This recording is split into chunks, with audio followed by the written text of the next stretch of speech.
আসসালামু আলাইকুম বন্ধুরা, সবাই কেমন আছো? আলহামদুলিল্লাহ, আমি ভালো আছি। আজকে নিয়ে আসলাম, দেখো, দেশি মুরগি। আজকে আমি এটা রান্না করে দেখাবো তোমাদের।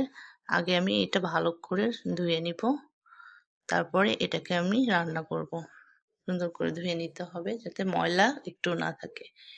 এখানে আমি তেলের উপর কিছু পেঁয়াজ এবং রসুন দিয়ে একটু ভেজে হালকা করে বাদামি রঙের ভেজে নিব, যাতে মাংসটা খেতে ভালো লাগে। এই জন্য হালকা তেল দিয়ে বাদামি রং করার চেষ্টা করছি। চুলার ভোল্টেজটা আস্তে দিয়ে রাখবে।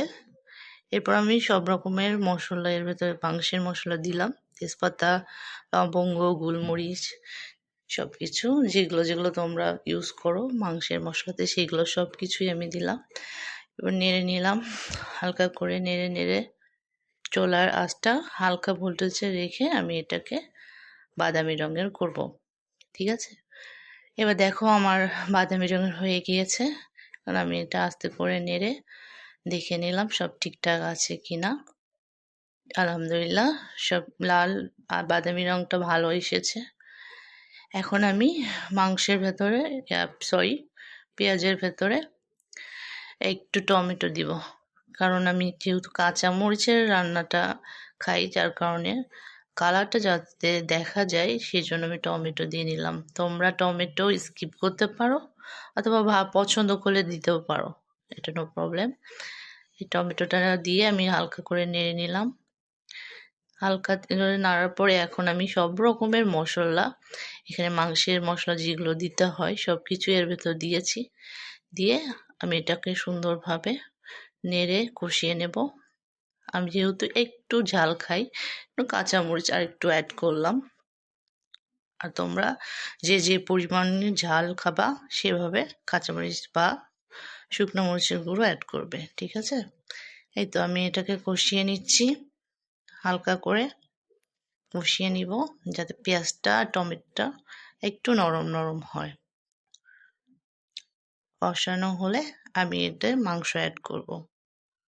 এটা কষানোর জন্য আমি হালকা পরিমাণ একটু পানি দিচ্ছি, কারণ এখানে টমেটো যেহেতু দিয়েছি এটাকে একটু নরম করে নিতে হবে, তাহলে মাংসটা খেতে মজা লাগবে।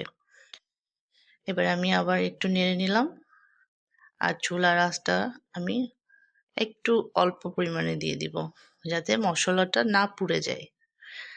ওকে, এবার আমি মাংসগুলো আর আলু, যেহেতু আমি আলু পছন্দ করি আর বাচ্চাও পছন্দ করে, এই জন্য আলু অ্যাড করলাম। দেশি মুরগির মাংসতে আলু খেতে এমনিতেও ভালো লাগে, সবাই পছন্দ করে। তোমরা যদি আলু পছন্দ করো আলু দিতে পারো, নাহলে স্কিপ করবে। ওকে, তো আমি সব কিছু দিয়ে সুন্দর করে নেড়ে নিলাম যাতে প্রত্যেকটা মাংসের গায়েতে মশলা লেগে যায়, সেভাবে আমি নেড়ে নিচ্ছি। হালকা করে নেড়ে নিব। এবার চুলার আঁচটা একটু বাড়িয়ে দিব, মাঝারি আঁচে রাখবো এবং রেখে মাংসটা ঢেকে দিব যাতে সিদ্ধ হয়ে যায়। এই তো আমার 15 মিনিট হয়ে গেছে। আমি একটু ঢাকনাটা খুলে দেখি। দেখো, আমি এতে কিন্তু কোনো প্রকার পানি অ্যাড করিনি। দেখো এখন গরম গরম ধোয়া উঠছে। পানি অ্যাড না করলেও দেখো এখান থেকে পানি বের হয়েছে, কারণ এটাতে টমেটো দেওয়া ছিল। তোমরাও পানি ইউজ করবে না, যত পানি কম ইউজ করতে পারবে দেখবা মশলাটা কষানো ভালো হবে, মাংসটা খেতেও মজা লাগবে। এবং যে কোনো মুরগির মাংস হোক, দেশি হোক, ব্রয়লার হোক, সব কিছুতেই তোমরা পানিটা কম অ্যাড করার চেষ্টা করবে এবং অল্প আঁচে রান্না করার চেষ্টা করবে। দেখবে মাংসের ভেতরে সব রকমের মশলা ঢুকবে। এই তো আমার মাংস দেখো উতলানো শুরু করেছে। আমি আর একটু কাঁচামরিচের ভেতরে অ্যাড করে নিলাম এবং স্বাদ মতো আর একটু লবণ দিয়ে দিয়েছি।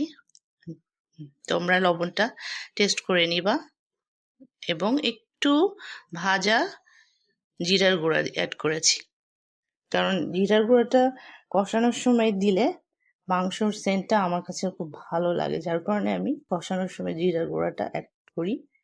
তোমরা মাংস রান্না শেষেও অ্যাড করতে পারো, কোনো সমস্যা নেই। আর যদি না খেতে চাও, বাটা জিরা থাকে সেটাও দিতে পারো, নো প্রবলেম। কিন্তু আমি ভালোভাবে এটাকে নেড়ে নিলাম যাতে প্রতিটা মাংসেতে মশলাগুলো সুন্দরভাবে ঢুকে যায়। লবণ ঝাল সুন্দরভাবে ব্যালেন্স হয়। ঠিক আছে? এই তো এই যে কষানো মাংস দিয়েই কিন্তু আমরা ১ প্লেট ভাত অনায়াসে খেতে পারবো। তবে যেহেতু আলু দেওয়া আছে যার কারণে সেই জন্য আমাকে আরেকটু ভালোভাবে কষিয়ে নিতে হবে যে আলুটা সিদ্ধ হয়। এই কষানো মাংস দিয়ে গরম গরম ভাত পরিবেশন করে দেখবা এত সুন্দর মজা, খেতেই মন চায়। দেখো আমি আরেকটু পানি অ্যাড করে নিলাম এখানে, তবে বেশি পানি দিব না, অল্প পরিমাণই দিয়েছি যাতে আলুটা সিদ্ধ হয়ে যায়। এবার আমি চুলা আঁচটা আরেকটু কমিয়ে দিব, মাঝারি থেকে একটু কম। এবার ঢাকনা দিয়ে এটা ঢেকে দিয়ে ১৫ মিনিট ওয়েট করব। দেখো আমি এটা ঢাকনা দিয়ে ঢেকে দিয়েছি এবং এটা দেখো উতলানো শুরু করেছে। হ্যাঁ, এট লাস্ট আমার মাংস হয়ে গিয়েছে, দেশি মুরগির মাংস। দেখো দেখতে কত সুন্দর লাগছে। এটা কিন্তু কাঁচামরিচ দিয়ে রান্না, শুকনো মরিচের পরিমাণটা কম, তারপরেও টমেটো দেওয়ার কারণে এটা দেখতে অনেক লোভনীয় হয়েছে এবং খেতেও অনেক মজা হয়েছে। তোমাদের যদি এইটা ভালো লাগে দেশি মুরগি, দেখো আমি তুলে দেখাচ্ছি, সিদ্ধও সুন্দরভাবে হয়েছে। অনেকে কিন্তু কমপ্লেন করো যে দেশি মুরগি সিদ্ধ হতে চায় না সহজে, কিন্তু এই টেকনিকে রান্না করবা দেখবা মাংসটা সিদ্ধ হবে। দেখো আলুটাও সুন্দর সেভাবে সিদ্ধ হয়েছে। আমি কিন্তু কম পানি ইউজ করেছি এবং চুলার আঁচটা নিম্নমানের দিয়ে রান্না করেছি। তোমরা সেভাবে বাসায় ট্রাই করবে, দেখবা মাংস খুব সুন্দরভাবে কষিয়ে রান্না হয়ে যাবে। দেখো আমি ঝোলটাও কম রেখেছি, তবে দেশি মুরগির ঝোল খেতেও ভালো লাগে যদি যদি ঝালের পরিমাণটা একটু বাড়ানো যায়। দেখো খুবই সুন্দর লাগছে দেখতে।